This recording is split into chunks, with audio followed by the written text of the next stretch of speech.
दी छोड़ सतगुरु रामपाल जी परमेश्वर जी की जय हो। परमपिता परमात्मा सारी सृष्टि के रचनहार, कुल मालिक, असंख्य ब्रह्मांडों के स्वामी, जगत गुरु, तीनों लोकों में प्रवेश करके सबका भरण पोषण करने वाले राजाधिराज, आत्माधार, नाथों के नाथ, देवों के देव महादेव, सर्वेश्वर महेश्वर, मृत्युंजय, अजरो अमर, आदि अनादि सनातनी प्रभु, जगत पिता जगदीश्वर, श्री श्री 1008 की उपाधि के वास्तविक अधिकारी, अकाल मूरत सौद स्वरूपी राम वासुदेव, सर्वगतम ब्रह्म, परम पूज्य, प्रथम पूज्य, परम संत, परम पुरुष, परम धनी, परम दयालु, सत्य कबीर, हक्का कबीर, अल्लाहु कबीर, अल्लाहु अकबर, बाखबर, अल्लाह ताला, जगत के तारणहार, जगत के मुक्तिदाता, जगत के जगन्नाथ, हारे के सहारे, हिंदुओं के राम, मुसलमानों के अल्लाह, सिखों के वाहिगुरु, ईसाइयों के मसीह, दया के सागर दयानिधि, करुणा के सागर करुणानिधि, स्वयंभू परिभू, संकट मोचन, कष्ट हरण, मंगल करण, दुख भंजन, अविगत कबीर, निर्विकार निर्विषम परमात्मा, अलय अलेख सतगुरु, आदि अनादि सतगुरु, असली मर्यादा पुरुषोत्तम, असली राम, असली कृष्ण, असली घनश्याम, असली मुरारी, राजाओं के राजा, महाराजाओं के महाराजा, शहनशाहों के शहनशाह, सम्राटों के सम्राट, भगवानों के भगवान, अल्लाहों के अल्लाह, प्रभुओं के प्रभु, मसीहाओं के मसीह, सच्चे वाहे गुरु, बाबाओं के बाबा, पीरों के पीर, सेठों के सेठ, जगत सेठ, सावड़सा सेठ, सर्वगुण संपन्न, अनंत कोटि कलाओं के स्वामी, अनंत कोटि ब्रह्मांडों के नायक, योगियों में महायोगी, ध्यानियों में महाध्यानी, सिद्धों में परम सिद्ध, ज्ञानियों में तत्व ज्ञानी, ब्रह्म ज्ञानी, महाज्ञानी, परम ज्ञानी, सर्वश्रेष्ठ ज्ञानी, विज्ञानी, युवा कबीर, समर्थ कबीर, असमवाद, अमित ओझा, सच्चे रहनुमा, करीम अल्लाह, सुभान अल्लाह, दुनिया के अंतिम पैगंबर, 8 सितंबर 1951 से गांव धनाना, जिला सोनीपत, हरियाणा, भारतवर्ष की पावन भूमि पे प्रकट रियल कल की भगवान श्री नारायण साकार हरि, श्री बाबा साहिब, नूर अनंत परमात्मा, संत शिरोमणि सतगुरु रामपाल जी परमेश्वर जी के चरण कमल में साध संगति से जुड़े हुए आप और हम सभी सत्सेवक भाई बहनों का अनंत कोटि दंडवत प्रणाम।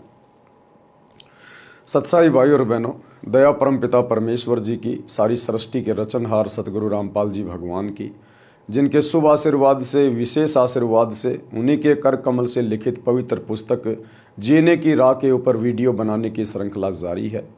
इस श्रृंखला में आज हमारा ये 16वें नंबर का वीडियो है। प्रत्येक वीडियो में भक्ति मार्ग से संबंधित बहुत ही अच्छी बातें गुरुदेव के आशीर्वाद से हमें सीखने और समझने को मिल रही हैं। यदि आपने अभी तक इस पुस्तक का पार्ट नंबर 1 नहीं देखा है या पार्ट नंबर 1 से देखना शुरू नहीं किया है तो आपको ज़रूर देखना चाहिए, क्योंकि शुरुआती वीडियो पुस्तक का प्रस्तावना होती है, उसकी भूमिका होती है, और भूमिका को अच्छे से समझे बिना हम आगे का वीडियो नहीं समझ पाएंगे। तो भाई और बहनों, पिछले वीडियो में गुरुदेव भगवान ने हमें कर्मों के लेखे जोखे के बारे में, किस प्रकार हमारा जो परिवार होता है, बेटा बेटी, माता पिता, पत्नी होती है, वो हमारे पिछले जन्म के लेनदार होते हैं, कर्जदार होते हैं, और किस प्रकार से हम अपना अदला बदला एक दूसरे के साथ ऋण संबंधों में जुड़ के, रिश्तों में जुड़ के पूरा करके चले जाते हैं। कोई सुखी करके अपना कर्ज उतारता है तो कोई दुखी करके अपना कर्ज उतारता है। कोई अकाल मृत्यु को प्राप्त होकर पूरे परिवार को निराशा में डूबो जाता है। तो ये सारे हमारे पिछले जन्मों के लेन देन होते हैं। इसलिए परमात्मा कहते हैं, एक लेवा एक देवा दूतम, कोई किसी का पिता निपुतम, ऋण संबंध जुड़ा एक ठाठा, और अंत समय सब बारा बाटा।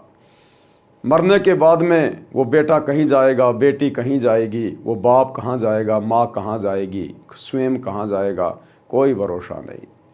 इसलिए सतगुरु ने आकर हमें सत भक्ति दी है कि बच्चों, आप ये सत भक्ति करो, मर्यादा में रह के लगे रहो, अपने गुरु पर पूरा विश्वास करो, तुम्हें 84 लाख योनियों में नहीं जाने दिया जाएगा, तुम्हें फिर से संबंधों में, रिश्ते नातों में नहीं बांधा जाएगा। तुम सतगुरु के शब्द स्वरूपी विमान में बैठ के सतलोक जाओगे, जहाँ जाने के बाद में कोई लेना देना नहीं है। वहाँ ना कोई लेवा है, ना कोई देवा है, ना कोई ऋणदाता है, ना कोई कर्जदार है। वहाँ सुख ही सुख है, क्योंकि वो सुख सागर है। वहाँ हर प्रकार से तुम्हें हर प्रकार के सुख भोगने को मिलेंगे। तो भाई और बहनों, ये बातें तो हमें उसी समय समझ में आएंगी और इन बातों पर हम उसी समय अमल करेंगे जब हम गुरुदेव के द्वारा लिखित कोई पुस्तक पढ़ेंगे या उनके यूट्यूब पर जाकर सत्संग सुनना शुरू करेंगे। तो प्रार्थना है, मोबाइल सभी के हाथ में है।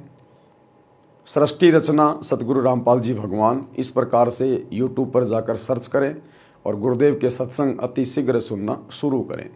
तो आज हम वीडियो में आगे से शुरू करते हैं। गुरुदेव हमें क्या समझा रहे हैं। पवित्र पुस्तक जीने की राह, वीडियो नंबर 16, पेज नंबर 121। एक लेवा एक देवा दूतम, यानी परिवार में जो हम जुड़े हुए हैं आपस में, परिवार में बेटा बेटी भी हैं, माता पिता भी हैं, तो कोई तो अपना कर्जा उतारने आ रहा है, कोई अपना कर्जा देने आ रहा है। किस प्रकार से? जिस समय श्री शिव जी ने अपनी पत्नी पार्वती जी को अमरनाथ स्थान पर एक सूखे वृक्ष के नीचे बैठकर नाम दीक्षा अमर मंत्र दिया था, उस वृक्ष की खोगड़ यानी तने में बने बिल में मादा तोते ने अंडे उत्पन्न कर रखे थे। समस्त अंडे तो शिव जी की हाथों से बजाई ताली से बच्चे बनकर उड़ गए। उनमें एक अंडा गंदा यानी अस्वस्थ था, उसका जीव उसके अंदर था, यानी आत्मा उसी से चिपकी हुई थी।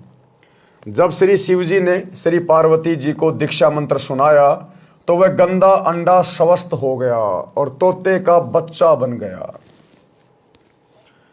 यानी कबीर परमात्मा ने शंकर जी को अमर मंत्र दिए और शिव जी ने वही मंत्र अपनी पत्नी पार्वती को दिए। वही मंत्र जो हम प्रथम दीक्षा में गुरुदेव से वर्तमान में प्राप्त कर रहे हैं। वर्तमान में तो गुरुदेव हमें भक्ति का कंप्लीट कोर्स दे रहे हैं। प्रथम दीक्षा में 7 मंत्रों की दीक्षा दे रहे हैं, परंतु शंकर जी को केवल बीच बीच के 5 मंत्र सुनाए थे। और वही 5 मंत्र शरीर में बने कमलों में जो प्रधान देवी देवता हैं उनके हैं। वो मंत्र जब शिव जी ने बोलकर पार्वती जी को सुनाए तो उन मंत्रों को उस गंदे अंडे वाली जीव आत्मा ने भी सुन लिया और उन मंत्रों का इतना जबरदस्त प्रभाव कि वो गंदा अंडा स्वस्थ हो गया और फूट गया। उसके अंदर वो जीव प्रफुल्लित हो गया, उसका विकास हो गया और तोता बन के उड़ चला। इन मंत्रों की इतनी पावर है। अब आप कहेंगे कि वर्तमान में भी तो हम मंत्र करते हैं, बहुत सारे लोग सुन लेते हैं, जानवर भी सुन रहे हैं, पशु पक्षी भी सुन रहे हैं। भाई और बहनों, हम जिस स्थान पर हैं, इस स्थान में और जिस जगह पर शंकर जी ने पार्वती जी को ये मंत्र सुनाए थे, उस स्थान में बहुत अंतर है। हम आत्माओं में और शंकर जी ने जिस आत्मा को ये मंत्र सुनाया था पार्वती जी को, हमारे में और उनके पाप कर्मों में बहुत ज़्यादा अंतर है। जिस प्रकार डॉक्टर एक ही होता है, दवा एक ही होती है, लेकिन जो हल्का फुल्का रोगी है वो 2-4 दिन में स्वस्थ हो जाता है, जो भयंकर रोगी है उसको 2 महीने भी लग जाते हैं। तो ये डिपेंड करता है जीवात्मा के पाप कर्मों के ऊपर, उसकी मन की शुद्धता और उसकी पवित्रता के ऊपर, कि वो कितना जल्दी विश्वास करके इन मंत्रों को अपने ऊपर धारण करता है, इनका सुमरण करता है। उसी हिसाब से ये मंत्र अपना असर करते हैं। तो उन मंत्रों के प्रभाव से वो गंदा अंडा भी स्वस्थ हो गया। जब श्री शिव जी ने श्री पार्वती जी को दीक्षा मंत्र सुनाया तो वह गंदा अंडा स्वस्थ हो गया और तोते का बच्चा बन गया। पंख लग गई, उड़ने योग्य हो गया। पार्वती जी की समाधि लग गई, उसने हाँ हाँ करना बंद कर दिया, तोता हाँ हाँ करने लगा, यानी हुकारे भरने लगा। तो श्री शिव जी ने देखा कि पार्वती की तो समाधि लगी है, सुन बोल कुछ नहीं रही है, हाँ हाँ की आवाज़ किसकी है। देखा तो पेड़ के तने के बिल यानी खोगड़ में तोता बोल रहा है। श्री शिव जी ने उसे मारना चाहा तो तोता उड़ गया। पीछे पीछे श्री शिव जी सिद्धि से उड़कर मारने चले। ऋषि वेद व्यास जी की पत्नी ने जम्भाई ली यानी मुंह खोला। मुंह खोला तो तोते के शरीर को त्याग कर जीव व्यास की पत्नी के गर्भ में मुख से प्रवेश कर गया, सूक्ष्म रूप बनाकर। श्री शिवजी ने व्यास की पत्नी से कहा कि मेरा ज्ञान चुराकर जीव तोते के शरीर को त्याग कर आपके गर्भ में चला गया है। ये मेरा चोर है, इसे मारूंगा। उसी समय श्री वेद व्यास जी भी आ गए थे, सब बातें सुन रहे थे। व्यास जी ने पूछा, हे भगवान, कौन कैसा चोर? श्री शिव जी ने बताया कि मैं पार्वती जी को दीक्षा दे रहा था, अंदर के कमलों का भेद बता रहा था, तो इस तोते ने सुन लिया। ये किसी अनाधिकारी को मंत्र बता देगा तो वह अमर होकर जनता को पीड़ा देगा। ये अमर हो गया, मैं इस जीव को मारूंगा। व्यास जी बोले, हे शिव जी भगवान, जब ये अमर हो गया तो आप मारोगे कैसे? ये बात सुनकर श्री शंकर जी पार्वती के पास वापस लौट गए। पार्वती जी को सब बातें बताई। श्री वेद व्यास जी ने अपनी दिव्य दृष्टि से देखा तो पता चला कि पत्नी के गर्भ में पुत्र है। 12 वर्ष के पश्चात पुत्र उत्पन्न हुआ। माता कहती थी कि पुत्र का नाम सुखदेव रखना है। इसके गर्भ में रहते हुए मुझे कोई दुख नहीं हुआ, मन में खुशी बनी रहती थी, सुख का आभास होता रहता था, इसलिए गर्भ में ही उस बालक का नाम सुखदेव रख दिया था। तोते के अंडे में रहने और तुरंत मानव शरीर प्राप्त करने के कारण ब्राह्मण लोग उसे सुखदेव, सुख माने तोता भी कहते थे। ऋषि सुखदेव जी का जन्म लेते ही 12 वर्ष का शरीर बन गया और उठकर चलने लगे। तो ऋषि वेदव्यास जी ने कहा, हे पुत्र, कहाँ चला? सुखदेव जी अपने माता पिता की ओर पीट करके बोले, आपका और मेरा इतना ही संग है, यानी इतना ही संस्कार है। ऋषि व्यास जी ने कहा, हे पुत्र सुखदेव, हमने तेरे जन्म लेने की 12 वर्ष प्रतीक्षा की और आज आप छोड़कर जा रहे हो। एक बार मुख तो दिखा दे। सुखदेव ऋषि बोले, हे ऋषि जी, बहुत बार आप मेरे पिता बने, अनेकों बार मैं आपका पिता बना। यानी पिछले वीडियो में गुरुदेव ने हमें रिश्ते नातों की जिस कदर व्याख्या करके बताई, उसी संदर्भ में परमात्मा हमें आज ये दूसरी कथा सुना रहे हैं कि वास्तव में बेटा बेटी की क्या स्थिति होती है, ये माता पिता कौन होते हैं, भाई बंधु रिश्तेदार हमसे क्यों जुड़ते हैं, ये हमारे पिछले जन्मों के ऋणी होते हैं। उन्हीं ऋणों के कारण अगले जन्मों में हम, जब कभी ये मनुष्य शरीर प्राप्त होता है, हम रिश्तों में जुड़ जाते हैं। तो सुखदेव ने, जो कि मां के गर्भ में सब कुछ देख रहा था, सब कुछ जान रहा था, और वो बाहर भी केवल इसी शर्त पे आया था, ब्रह्मा विष्णु महेश को कह दिया था कि आप अपनी इस माया को रोको, उसके बाद मैं गर्भ से बाहर आऊंगा, अन्यथा गर्भ से बाहर आते ही जो मुझे गर्भ में याद होता है वो सब जीव बाहर भूल जाता है। तो मजबूरी हो गई ब्रह्मा विष्णु महेश की, और उन्होंने भैंस के सींग पर जितनी देर राई का बीज रह सकता है, यानी इम्पॉसिबल, रखते नीचे गिरेगा, इतनी देर उन्होंने अपनी वो त्रिगुण माया रोकी। उसी समय सुखदेव अपनी सिद्धि शक्ति से बाहर आ गया। सुखदेव ने तो क्या बाहर आना था, परमात्मा ने इस कलयुग की पिछली पीढ़ी में आप और हम भक्तों को विश्वास दिलाने के लिए कि माँ के गर्भ में क्या होता है, किस प्रकार से फिर बाहर आते तीनों गुणों का प्रभाव हो जाता है, ये सारे एग्जाम्पल सतगुरु रामपाल जी भगवान ने हम पिछली पीढ़ी वाली आत्माओं को दृढ़ करने के लिए कोड किए हैं। ये ब्रह्मा विष्णु महेश की औकात नहीं है माया को रोकने की। ये तो बेचारे मैनेजर हैं, जैसा इनको काल आदेशित कर रहा है वैसा ये कर रहे हैं, काल को परमात्मा आदेशित कर रहा है। तो अंतिम शक्ति परमात्मा है, कबीर देव सतगुरु रामपाल जी भगवान, सारा खेल परमात्मा ही खेलते हैं। तो ब्रह्मा विष्णु महेश की बस की बात नहीं थी उस माया को रोकना। वो बेचारे अपनी माया तो नहीं रोक सकते। शंकर जी काम वासना में इतने ज्यादा व्याकुल हो गए और मोहिनी के पीछे पीछे बदनीयत से उसके पीछे चल पड़े और आगे चलकर उसका हाथ पकड़ लिया सेक्स के लिए। उसी समय उनका वीर्यपात हो गया। ये बेचारे अपनी माया तो नहीं रोक सकते, ये भला ये संसार की माया को कैसे रोक देंगे।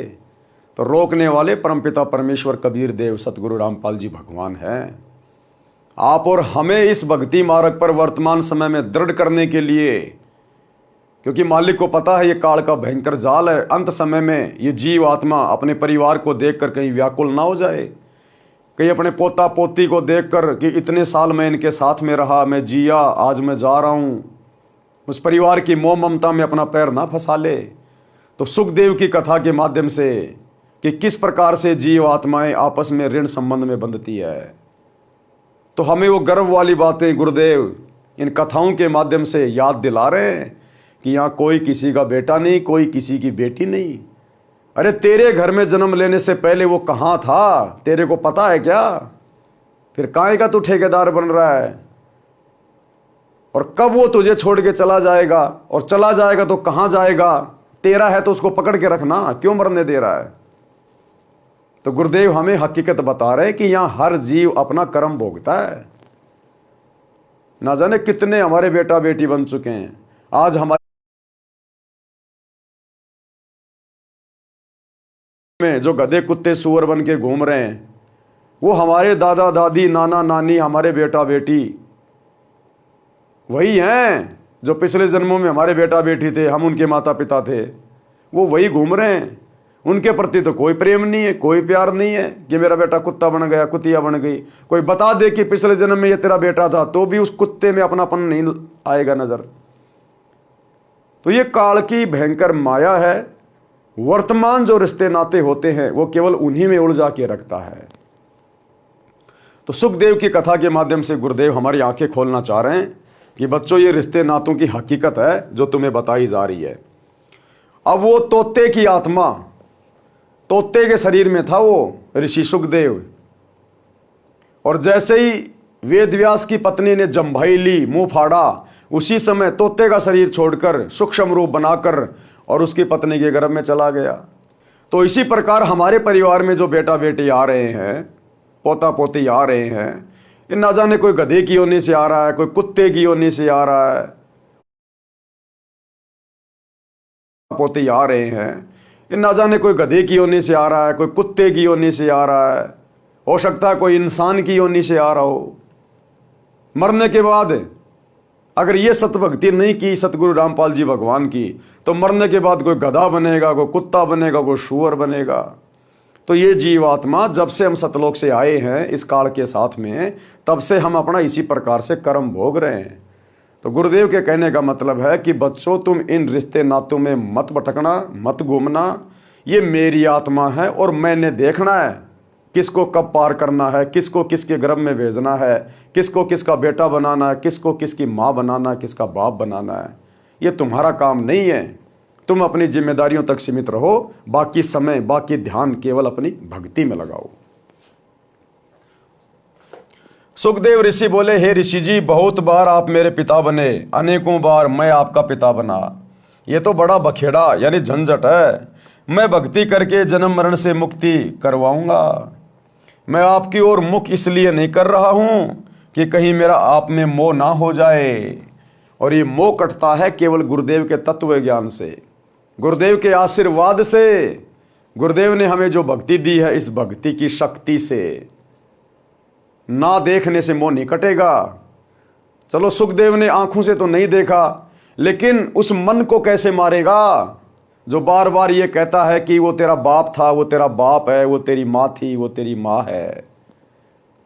रह रहकर याद तो आएगी, तो मन को कैसे मारेगा? मन मरेगा सतगुरु के ज्ञान से, सतगुरु के आशीर्वाद से।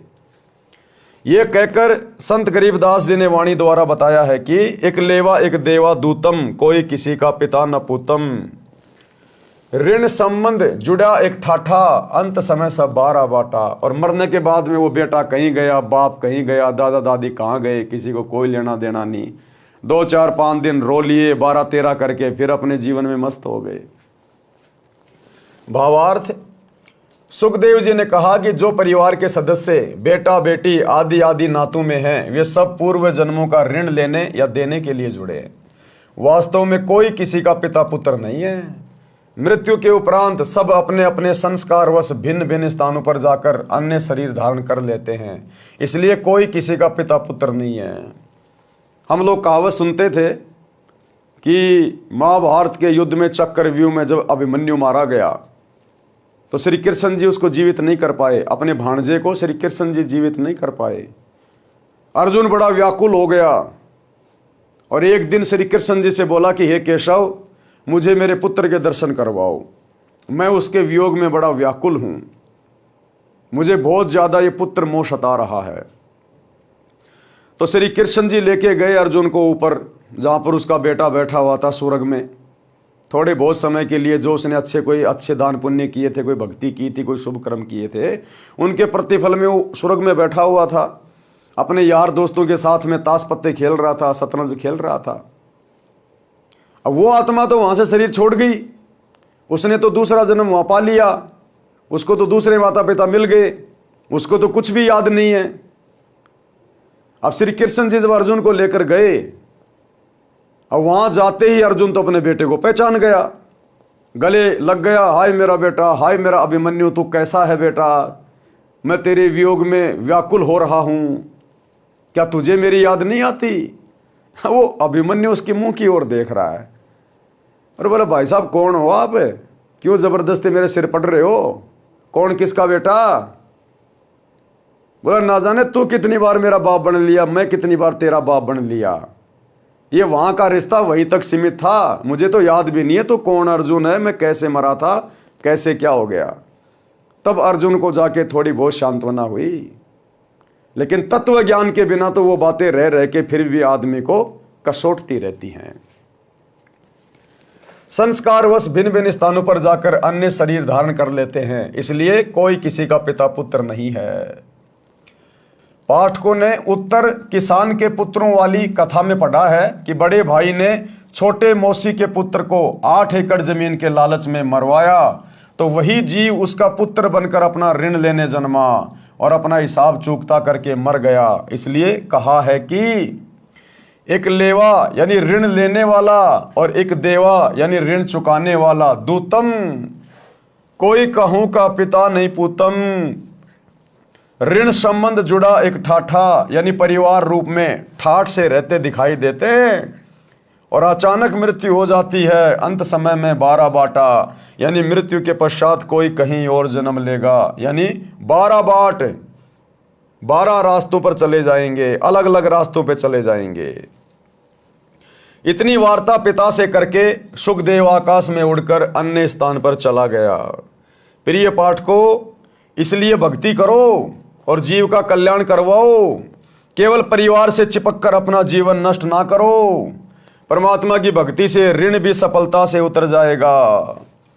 बड़ी आसानी से परमात्मा हमारे संस्कारों को चेंज कर देते हैं, काट देते हैं। देखो भाई और बहनों, जैसे हम सतगुरु रामपाल जी भगवान की शरण में आए, क्योंकि कर्मों को मिटाने की और लिखने की लेखनी केवल सृष्टि में इन्हीं के हाथ में है, तो जैसे ही हम सतगुरुदेव भगवान की शरण में आ जाते हैं और दृढ़ता के साथ भक्ति पे लग जाते हैं, क्योंकि सतगुरु अंतर्यामी से छुपा हुआ कुछ भी नहीं है कि किस आत्मा में किस कदर भक्ति की चाहत है। परमात्मा कहते हैं, बिन ही रसना नाम रटत हैं और निर्वाणी से नेहा, और गरीब दास भोडल में दीपक छानी नहीं सनेहा। भोडल यानी मोमजामा, जो ट्रांसपेरेंट जो होता है ना, ये मोमजामा थैली वगैरह होती है, पन्नी होती है जिसमें आर पार दिखाई देता है। कहते हैं अगर वो दीपक के ऊपर लगा दी जाए या किसी बल्ब के ऊपर लगा दी जाए तो उस दीपक का जो प्रकाश है वो छुप नहीं सकता। इसी प्रकार सतगुरु रामपाल जी भगवान, ये परमेश्वर, कौन आत्मा क्या है, किस कदर भक्ति कर रही है, मोक्ष की अधिकारी है या नहीं है, कब तक भक्ति करेगा, कब भक्ति छोड़ के जाएगा, परमात्मा से कुछ भी छुपा हुआ नहीं है। उसी आधार से गुरुदेव भगवान हमें राहत देते हैं।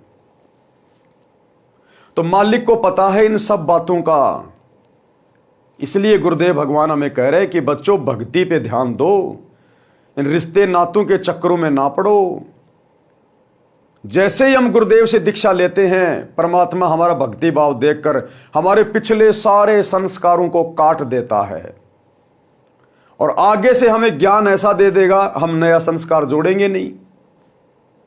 अब हम अपने बच्चों की शादी करेंगे तो रमेणी से करेंगे, अपने भगत भाइयों में करेंगे, 1 रुपए का लेन देन नहीं करेंगे, सोना चांदी परंपरा रिवाज, घोड़े बैंड बाजे डीजे बाराती कुछ नहीं करेंगे।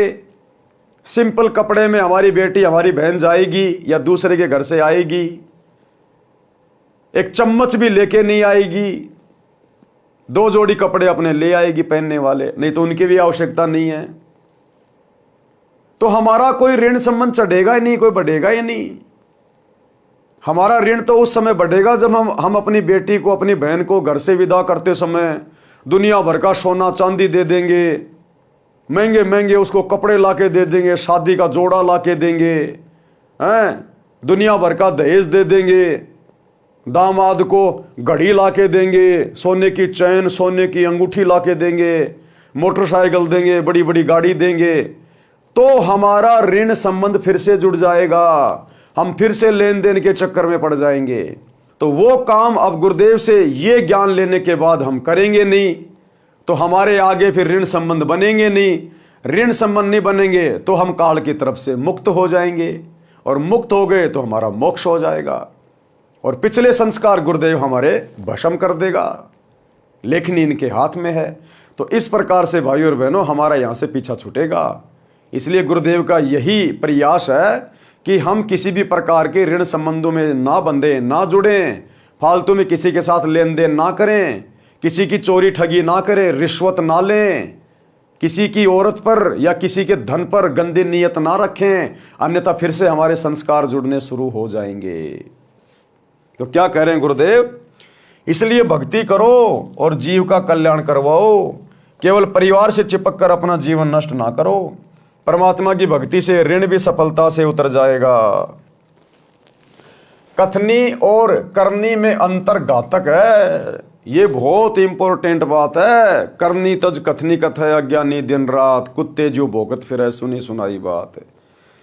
गुरुदेव कह रहे हैं अब तुम भगत बन गए, अब तुम्हारे ऊपर परमात्मा का विधान लागू हो गया, अब तुम भक्तों की करनी और कथनी एक होनी चाहिए। अगर अंतर पाया गया तो धर्मराज के हत्थे चढ़ जाओगे। क्या कह रहे हैं परमात्मा? एक कथा के माध्यम से। एक व्यक्ति प्रसिद्ध कथावाचक था तथा प्रतिदिन रामायण का पाठ भी करता था। एक दिन किसी कार्यवश पाठी जी को शहर जाना पड़ा। उसके साथ उसका साथी भी था। गांव से 3 किलोमीटर दूर रेल का स्टेशन था। सुबह 5 बजे गाड़ी पर चढ़ना था, इसलिए स्नान करके स्टेशन पर पहुंच गए। विचार किया कि पाठ गाड़ी में कर लूंगा। गाड़ी में चढ़ गए। जिस डिब्बे में वे दोनों चढ़े वह भरा था, कोई सीट खाली नहीं थी। कुछ व्यक्ति खड़े थे। गाड़ी चल पड़ी। कुछ देर पश्चात उस पाठी ने सीट पर बैठे 2 व्यक्तियों से कहा कि भाई साहब, कृपया मुझे सीट दे दें, मैंने रामायण का पाठ करना है। आज गाड़ी पकड़ने की शीघ्रता के कारण घर पर नहीं कर सका। सज्जन पुरुषों ने पूरी सीट ही खाली कर दी। वे खड़े हो गए और बोले, हे पंडित जी, हमारा अहोभाग्य है कि आज हमको भी पवित्र ग्रंथ रामायण जी का अमृत ज्ञान सुनने को मिलेगा। पंडित जी ने पाठ ऊंचे स्वर में बोलना शुरू किया। प्रसंग था, भरत ने अपने बड़े भाई के अधिकार वाले राज्य को स्वीकार नहीं किया। जब तक श्री रामचंद्र जी वनवास पूर्ण करके नहीं आए, तब तक राजगद्दी पर अपने भाई रामचंद्र की जूती रखी और स्वयं पृथ्वी पर बैठा और नौकर बनकर राज का संभाला। जब भाई रामचंद्र अयोध्या लौटे तो उनको राज्य लौटा दिया। भाई हो तो ऐसा। पंडित जी क्या बोले? भाई हो तो ऐसा। पाठ संपूर्ण होने पर सबने कहा कि वाह पंडित जी, वाह, कमाल कर दिया। एक व्यक्ति उसी डिब्बे में ऐसा बैठा था जिसने अपने पिताजी की बरसी पर एक दिन का पाठ करना था। कोई पाठी नहीं मिल रहा था। बरसी अगले दिन ही थी। उसने पंडित जी से कहा कि हे गुरुजी, कल मेरे पिताजी की बरसी के उपलक्ष्य में पाठ कर दो।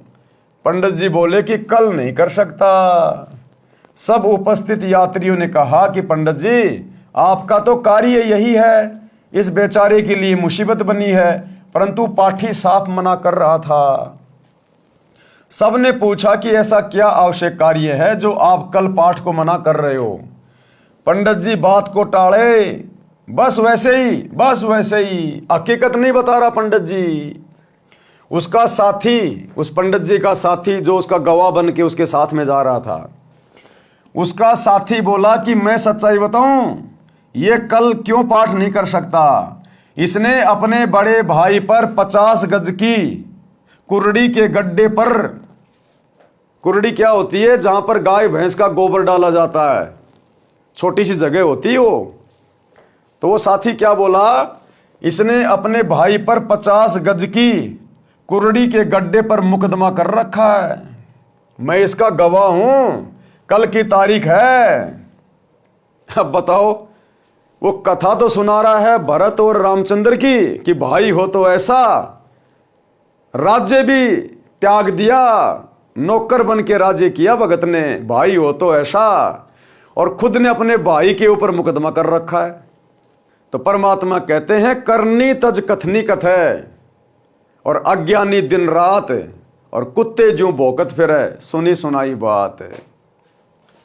इसने अपने भाई पर 50 गज की कुर्डी के गड्ढे पर मुकदमा कर रखा है। मैं इसका गवाह हूं, कल की तारीख है। उपस्थित व्यक्ति बोले कि हे पंडित जी, कथा तो कैसी मार्मिक सुनाई, और आप अमल कतई नहीं करते। ऐसे व्यक्ति के द्वारा की गई कथा का श्रोताओं पर क्या प्रभाव पड़ेगा। कबीर जी ने कहा है कि कबीर करनी तज कथनी कथ है, अज्ञानी दिन रात, और कुकर ज्यों भौंकत फिरे सुनी सुनाई बात। भाई और बहनों, आप और हमने अपने आचार विचार व्यवहार में, बोलचाल में, अपने स्वभाव में हमने परिवर्तन लाना पड़ेगा। करनी और कथनी को एक करना पड़ेगा। यानी जो भक्ति हमें गुरुदेव भगवान ने दी है, जो ज्ञान हमें गुरुदेव ने दिया है, हमने उस ज्ञान के ऊपर अमल करना पड़ेगा। गुरुदेव की शिक्षाओं पर चलना पड़ेगा, मर्यादाओं में रह के भक्ति करनी पड़ेगी। अन्यथा जब हम इस ज्ञान का आगे प्रचार करेंगे, यदि हम फिर पुस्तकें बांटेंगे, अन्य किसी को ज्ञान सुनाएंगे, तो हमारे द्वारा बांटी गई पुस्तकें और हमारे द्वारा सुनाया गया ज्ञान सामने वाले व्यक्ति पर असर नहीं करेगा, उल्टा हम परमात्मा के दोषी बनेंगे। आज यही कारण है, विशेषकर भारत में तो हो सकता कोई घर ऐसा हो, लेकिन गांव ऐसा कोई नहीं है जिस गांव में सतगुरु रामपाल जी की एक आध पुस्तक ना हो। उसके बावजूद भी दुनिया के ऊपर सतगुरु रामपाल जी के ज्ञान का कोई विशेष असर नहीं हो रहा। मुट्ठी भर लोग भी इनके शरण में नहीं आ पाए। कारण क्या रहा? करनी और कथनी में अंतर। सतगुरु रामपाल जी के जितने भी भगत हैं जो सेवा करते हैं इन पुस्तकों की, उन भक्तों की करनी और कथनी में रात दिन का अंतर है। ये दुनिया में तो ढिंडोरा पीटते हैं कि हमारे गुरुजी परमात्मा है, हमारे गुरुजी भगवान है, हमारे गुरुजी कबीर जी हैं, और खुद ये एक नकली दाढ़ी मूंछ वाली कबीर जी की समझे जाने वाली फोटो को भगवान मानते हैं, जो उनके महीने में उसका प्रगट दिवस मनाते हैं। तो इनकी करनी और कथनी में अंतर है। ये खुद अपने गुरुजी को परमात्मा नहीं मानते, भगवान नहीं मानते। इस कारण से लोगों के ऊपर इस ज्ञान का विशेष असर नहीं हो रहा। ज्ञान प्रचार करते समय, अपने रिश्तेदारों को समझाते समय 90% भाई बहन कहते हैं कि हमारे गुरुजी की शरण में आ जाओ, हमारे गुरुजी डॉक्टरों के डॉक्टर हैं, आप लोगों को हॉस्पिटल जाने की जरूरत नहीं। कैंसर का, चाहे कैंसर का बाप क्यों ना हो, कितनी भी लाइलाज बीमारी क्यों ना हो,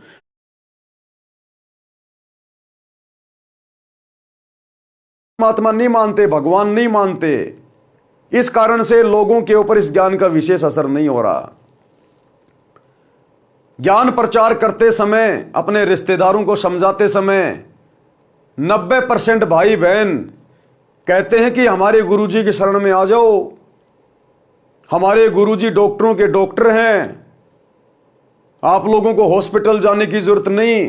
कैंसर का, चाहे कैंसर का बाप क्यों ना हो, कितनी भी लाइलाज बीमारी क्यों ना हो, हमारे गुरुजी से नाम ले लो, उपदेश ले लो, तुम्हारी बीमारी समाप्त हो जाएगी। तो दुनिया में तो ये लोग दावा करते हैं कि हमारे गुरुजी के शरण में आने से बीमारी ठीक हो जाएगी, और खुद ये इन सतलोक आश्रमों में हॉस्पिटल बना रहे हैं। इसलिए इनकी करनी और कथनी में अंतर है। इसलिए इस ज्ञान का इतना असर दुनिया पे नहीं हो रहा। ये खुद तो प्रचार प्रसार करते हैं कि देखो हमारे गुरुजी का राम रहीम की तरह किसी भी राजनेता से कोई संपर्क नहीं है, हमारे गुरुजी के आश्रम में कोई राजनेता नहीं आते थे, हमारे गुरुजी अपने भक्तों से वोट नहीं डलवाते थे, कोई भी हमारे गुरुजी के साथ किसी सरपंच की भी देके फोटो दिखा दो, हमारे गुरुजी का और राजनीति का तो 36 का आंकड़ा है। और खुद गुरुजी के जेल जाने के बाद ये राजनीतिक पार्टियों की गोद में जा बैठे। 2019 में कांग्रेस का सपोर्ट कर दिया, 2024 में बीजेपी का सपोर्ट कर दिया, नरेंद्र मोदी की रैलियों में धक्के खा रहे हैं। तो इनकी करनी और कथनी में अंतर है।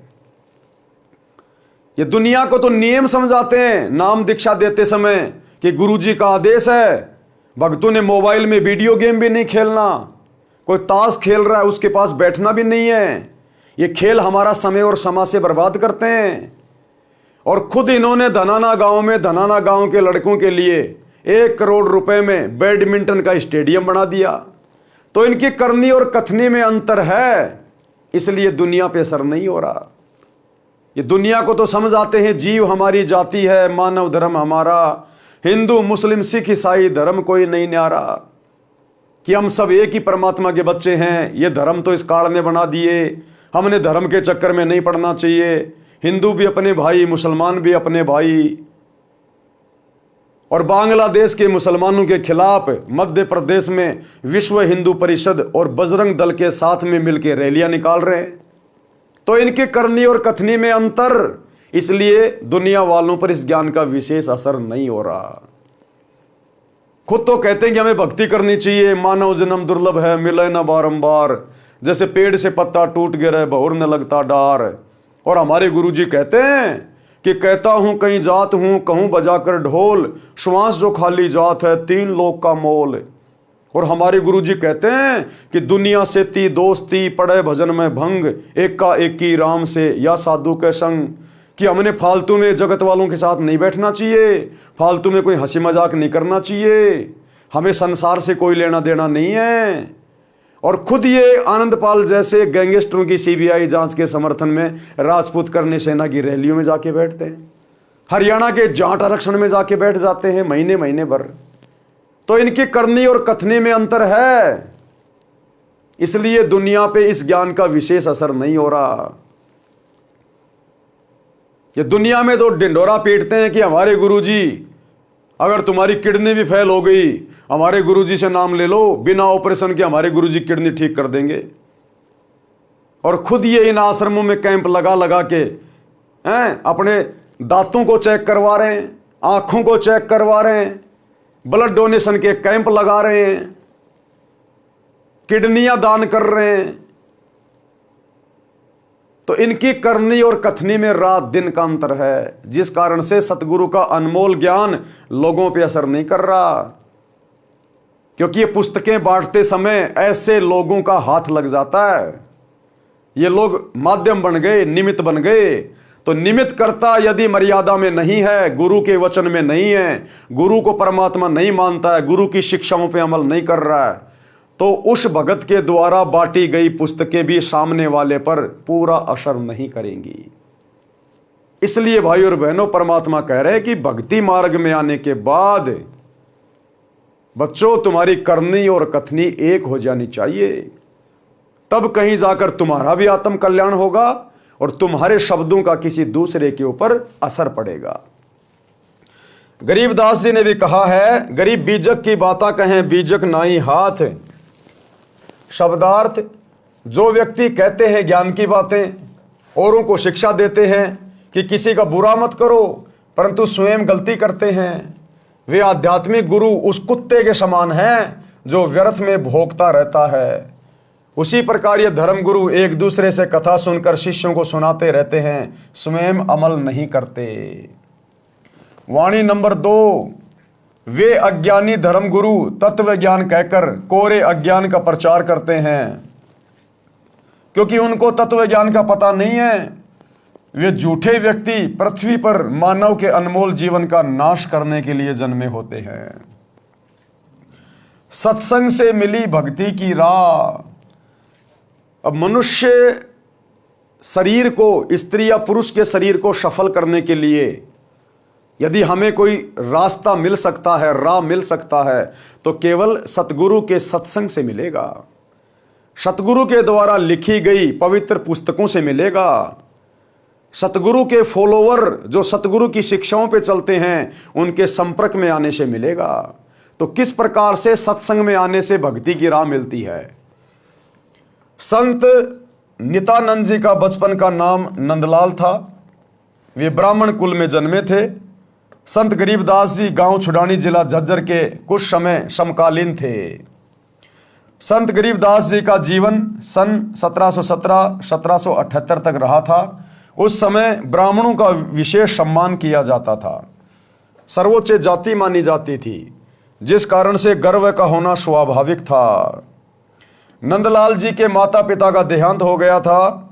उस समय वे 7-8 वर्ष के थे। आप जी के नाना जी नारनौल के नवाब के कार्यालय में उच्च पद पर विराजमान थे। आप जी का पालन पोषण नाना नानी जी ने किया। शिक्षा के उपरांत नाना ने अपने दोते नंदलाल को नारनौल में तहसीलदार लगवा दिया। एक तो जाति ब्राह्मण, दूसरे उस समय तहसीलदार का पद, जिस कारण से अहंकार का होना सामान्य बात है। तहसीलदार जी का विवाह भी नाना नानी ने कर दिया था। तहसीलदार जी के महल से थोड़ी दूर पर एक वैष्णव संत श्री गोमानी दास जी अपने किसी भगत के घर पर सत्संग कर रहे थे।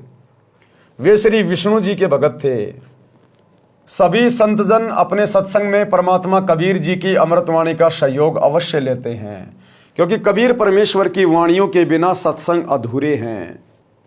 सत्संग में बताया गया कि मानव जीवन किस लिए प्राप्त होता है, परंतु सत्संग न सुनने के कारण सांसारिक उठापटक में अपना अनमोल मानव जीवन नष्ट कर जाता है। अज्ञान के कारण जीव धन पद तथा जाति का अभिमान करता है।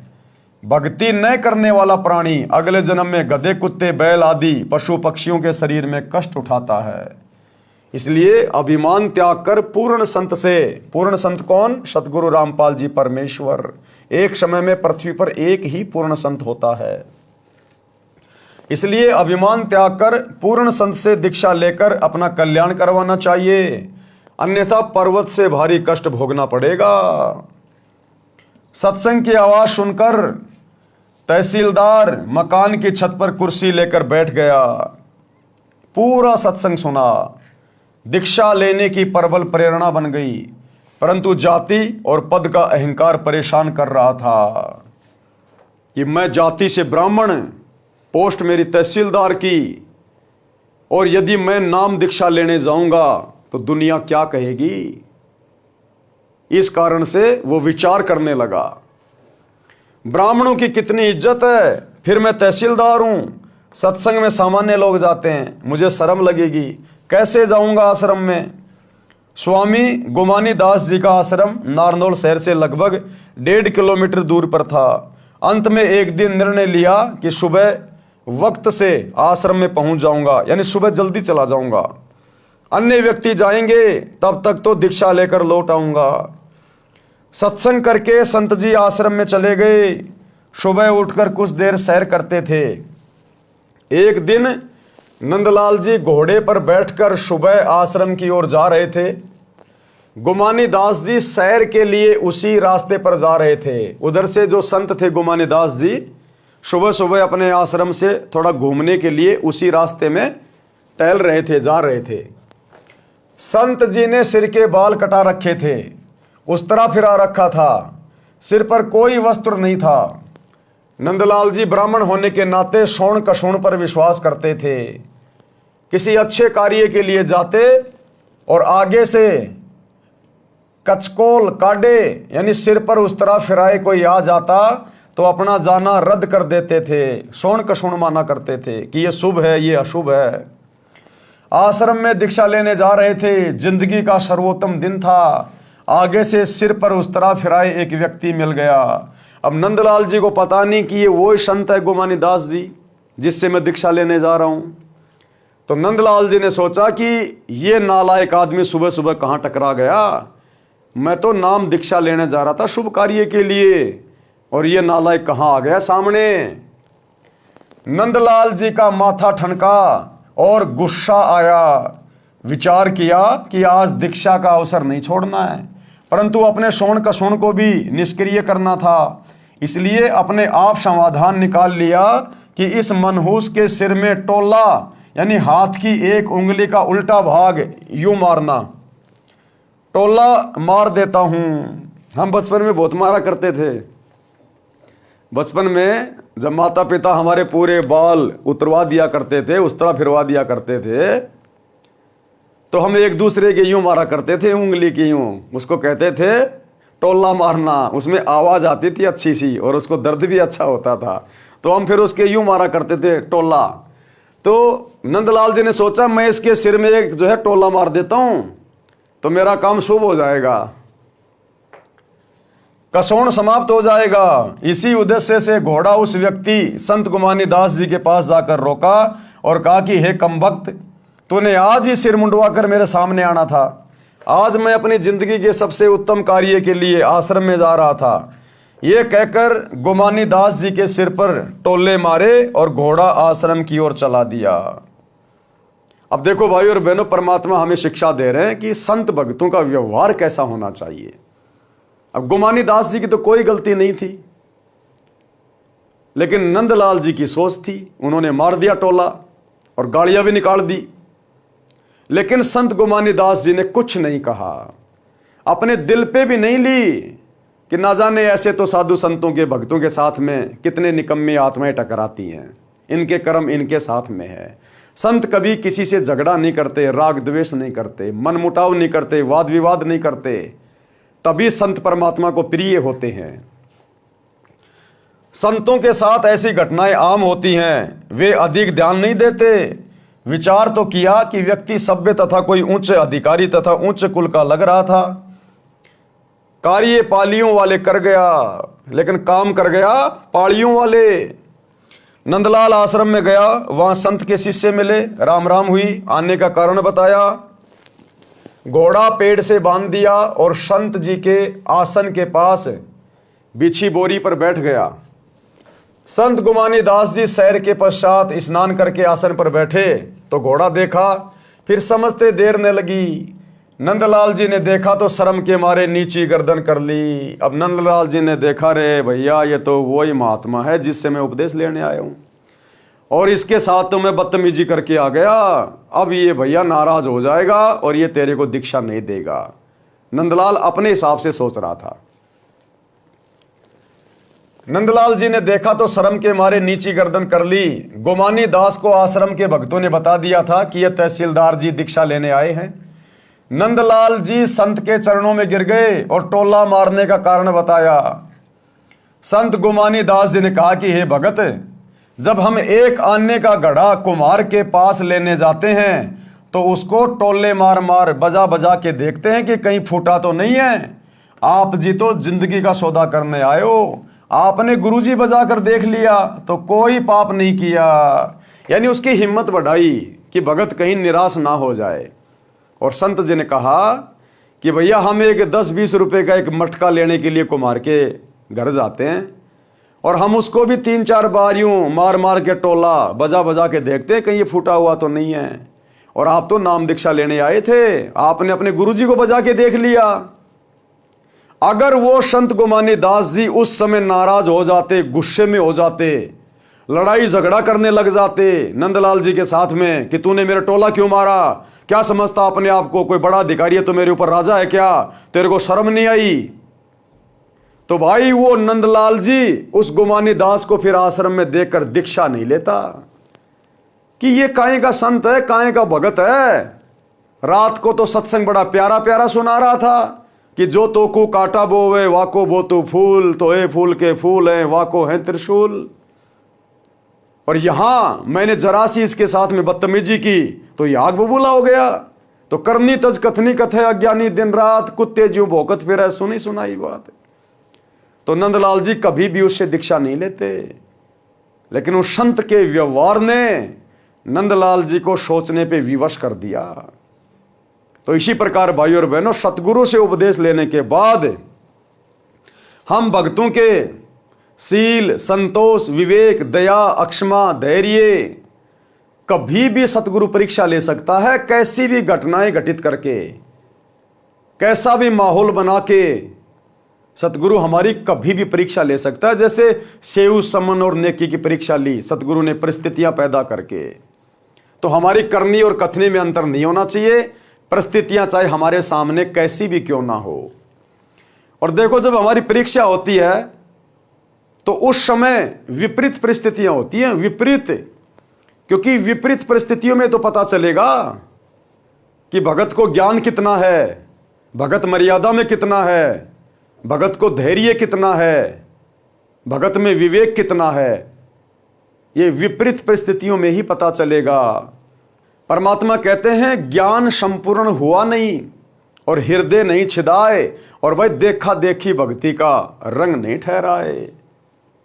नित्यानंद जी संत जी के शीतल स्वभाव से और भी अधिक प्रभावित हुए, दीक्षा ले ली। संत गुमानी दास जी ने उनका नाम बदलकर नित्यानंद रख दिया। नंदलाल से क्या रख दिया? नित्यानंद।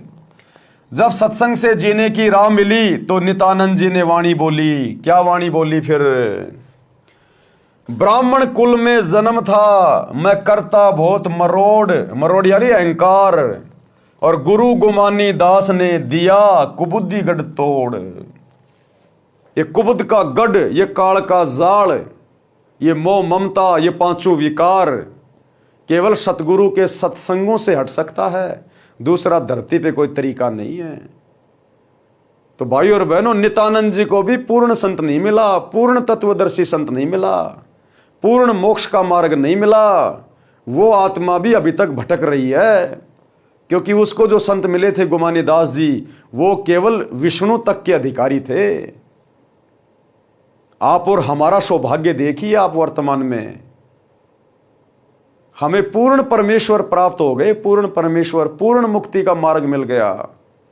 आप और हमारा सौभाग्य कितना अजब गजब है। फिर कितने अधीन हुए वह इस वाणी से पता चलता है। सिर सौंपया गुरुदेव को सफल हुआ यो शीश, और नित्यानंद इस शीश पर आप बसे जगदीश। सिर सौंपया गुरुदेव को, गुरुदेव को सिर कैसे सौंपना है? काट के नहीं चढ़ाना, अपने जीवन को अपने गुरुदेव के चरणों में समर्पित कर देना। यानी जैसा गुरुजी हमें आदेशित करे, निर्देशित करे, जो गुरु की आज्ञा है, जो गुरु ने सत्संगों में आज्ञा दे दी, जो नियम मर्यादा बता दी, बस हमने केवल उसी लक्ष्मण रेखा में रह के अपना जीवन यापन करना है। अपनी नहीं चलानी फिर कि गुरुजी तो जेल चले गए, कर लो कांग्रेस के साथ में समझौता, कर लो बीजेपी के साथ समझौता। अरे गुरुजी जेल में बैठे हैं, गुरुजी को क्या पता? खोलो आश्रमों पे आश्रम, बनाओ धर्म को धंधा, बनाओ स्टेडियम, बनाओ जाटों की धर्मशाला, कराओ गुंडों की सीबीआई जांच, बैठो जाटों के आरक्षण में, दो कुपात्रों को ज्योति पाठ और दान का चंदे के रूप में पैसा, लगाओ अयोध्या में भंडारा, करो मुसलमानों का बहिष्कार मध्य प्रदेश में। ये नहीं चलता फिर। अपनी सारी बकवादें छोड़ दीजिए।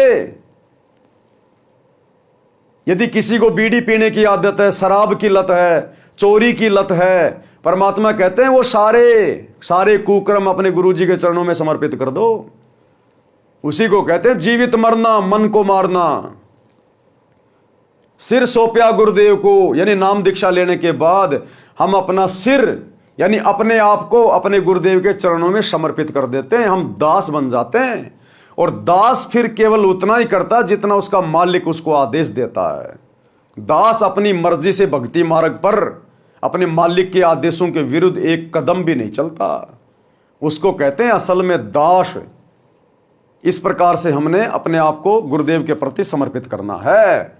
सिर सौंपया गुरुदेव को, सफल हुआ ये शीश, और नित्यानंद इस शीश पर आप बसे जगदीश। भावार्थ, जब तक सत्संग के विचार सुनने को नहीं मिलते तो भूलवश मानव अहंकार में सड़ता रहता है। जब ज्ञान होता है कि आज राजा है, मृत्यु उपरांत गधा कुत्ता बनेगा, तो इस अहंकार का क्या बनेगा? इसलिए भगत अपने उस अड़ंगे को ज्ञान से साफ करके भक्ति पथ पर चलते हैं और सफलता प्राप्त करते हैं। श्रीलंका के राजा रावण ने भक्ति बहुत की, परंतु अहंकार नहीं गया। ये अहंकार कितना ज्यादा बाधक है। कहते हैं आधीनी के पास है पूर्ण ब्रह्म दयाल, मान बड़ाई मारियो बेअदबी सिर काल। अहंकारी के सिर पे तो काल बैठा रहता है। मान बढ़ाई के भूखे भगत के सिर पे तो काल बैठा होता है। रावण जैसी भक्ति कोई नहीं कर सकता। 10 बार अपना सिर अपने इष्ट श्री शंकर जी के चरणों में काट के समर्पित कर दिया। आज कोई अपनी उंगली तो काट के समर्पित करके दिखाओ। ये शिवरात्रि के दिन सुबह 4 बजे उठ के लेके गाजर और बेर पहुंच जाते हैं, मार के छुट्टा भांग का। एक उंगली तो समर्पित करके दिखाओ। लेकिन उस रावण ने अहंकार नहीं त्यागा, इसलिए गधे और कुत्ते की योनियों में गया और दुर्गति से मौत हुई कुत्ते वाली। श्रीलंका के राजा रावण ने भक्ति बहुत की परंतु अहंकार नहीं गया, जिस कारण से विनाश को प्राप्त हुआ। रावण भी ब्राह्मण था, ब्राह्मण यानी ज्ञानी। ब्राह्मण कोई जाति नहीं है, ना ही त्रेता युग में कोई जातियां थी। ब्राह्मण का मतलब होता है ज्ञानी, जिसने ब्रह्म को पहचान लिया। ब्राह्मण सोई जो ब्रह्म पहचाना है। इसलिए ज्ञानी और पंडित को ब्राह्मण कहा जाता है। विद्वान, ब्राह्मण यानी विद्वान। लेकिन अहंकार ले डूबा उसको। आप और हमें शिक्षा दे रहे हैं गुरुदेव इन कथाओं के माध्यम से। वो रावण तो मरमरा लिया, जहां भी पड़ा है वहीं पड़ा है। लेकिन इन कथाओं से ये इतिहास बन गया और ये इतिहास आज हमें शिक्षा दे रहा है कि इस सतगुरु के भक्ति मार्ग में यदि हमने जरा भी अहंकार किया किसी भी बात को लेके, अहंकार भैया धन का भी हो सकता है, किसी का बढ़िया शरीर है उसका भी हो सकता है, कोई सुंदर है उसका भी मन में अहंकार आ जाएगा। अहंकार अपनी भक्ति का भी हो सकता है। बहुत सारे भगत कहते हैं मेरे को तो सारनाम मिल गया, मैं सारनामी हूं। अरे तू क्या जाने भक्ति के बारे में, तू तो कल जुड़ा है। मेरे को 20 साल हो गई गुरु जी के साथ जुड़े हुए। ये भी अहंकार है। तो अहंकार किसी भी चीज का हो सकता है और जरा भी अहंकार आ गया परमात्मा उसी समय आपसे दूर हट जाएगा। फिर क्या फायदा भक्ति करने का। नित्यानंद जी ब्राह्मण थे, सत्संग सुनकर निर्मल हो गए। रावण को सत्संग सुनने को नहीं मिला, जिस कारण से जीवन व्यर्थ कर गया और अमिट कलंक भी लग गया। नित्यानंद जी ने कहा कि मेरा जन्म ब्राह्मण कुल में होने के कारण, जाति अभिमान के कारण पूर्ण मरोड़ यानी अहंकार करता था। जब गुरुजी गोमानी दास जी के सत्संग वचन सुने तो जाति का अहंकार रूपी कुबुद्धि का गढ़ समाप्त हो गया, जीवन सफल हुआ। ये भाई और बहनों होता ही होता है। कोई एक आध आत्मा ऐसी होती है जो इस जातीय अभिमान से, धर्म के अभिमान से दूर होती है। अन्यथा सतगुरु के शरण में आए बिना ये किसी न किसी प्रकार का अहंकार इस मनुष्य के अंदर रहता ही है। ये दास भी सांसारिक जाति से यादव है और जब कभी कभार बातें चलती थी नाम दीक्षा से पहले कि भाई तुम कौन जाति, तो हम कहते भैया हम अहीर हैं, अहीर यादव। कौन अहीर? अरे श्री कृष्ण जी का नाम सुना है क्या? हाँ हम वो हैं, श्री कृष्ण जी के वंशज हैं हम। भगवान थे श्री कृष्ण जी, हम भगवान के वंशज हैं, यादव। तो ये अहंकार थोड़ा बहुत था। जब ऐसी कोई बात आती थी तो हम अपने आप को समझते थे कि हम तो यादव हैं, श्री कृष्ण जी के वंशज हैं, भगवान के वंशज। तो ये अभिमान किसी न किसी चीज का, चाहे धन का, चाहे पत्नी का, चाहे सुंदरता का, चाहे बाल बच्चों का, चाहे नौकरी का, चाहे शरीर का, ये अहंकार इस जीव में सतगुरु की शरण में आए बिना सड़ता रहता है। वाणी नंबर 2 का सरलार्थ। सत्संग सुनकर नित्यानंद जी बहुत आधीन होने लगे। अहंकार त्याग दिया। कहा कि मैंने अपने गुरु जी को अपना सिर दान कर दिया, यानी जैसे गुरुजी रखेंगे वैसे ही रहूंगा। क्या कहा? जैसे गुरुजी रखेंगे वैसे ही रहूंगा। कुत्ता हूं गुरुदेव का, पवन दास का नाम, गले प्रेम की जेवड़ी, जहां खेचो ता जाऊं। तो करो तो बावड़ूं, दूर दूर करो तो जाऊं, जो राखूं त्यों ही रहूं, जो देवो सो खाऊं। और खाने जाद खरीद हूं गुलाम तुम्हारा। हम तो आपकी शरण में सतगुरु, हमरा क्या चारा। तो दीक्षा के बाद फिर हमने अपने गुरुदेव के प्रति पूर्णतया समर्पित हो जाना चाहिए कि जैसा गुरुजी आदेशित करेंगे, निर्देशित करेंगे, बस उतना ही कार्य करूंगा, इससे ज्यादा नहीं। यानी जैसे गुरुजी रखेंगे, सुख में, दुख में, अमीरी में, गरीबी में, जिन भी हालातों में रखेंगे वैसे ही रहूंगा। मेरा सिर सफल हो गया, अन्यथा किसी रोग के कारण जीवन चला जाता, अब मेरे सिर पर परमात्मा का निवास है। किसका? सतगुरु का, परमात्मा का। मेरी रक्षा परमात्मा करता है, मुझे कोई चिंता नहीं। सिर पर साईं सत्य है, तो को क्या भय रे। लेकिन ये साई, ये सतगुरु उसी के शीश पर बैठता है। शीश पर बैठने का मतलब ये नहीं कि गुरुजी आके बैठ जाएंगे तुम्हारे सिर पे, नहीं। यानी गुरुजी का आशीर्वाद सदा उस भगत के शीश पे रहता है। गुरुजी की पल पल नजर उस मर्यादित भगत पे रहती है। जो बच्चा गऊ की नजर में यूं साईं को संत, और भक्तों के पीछे फिरे वो भगत वत्सल भगवंत।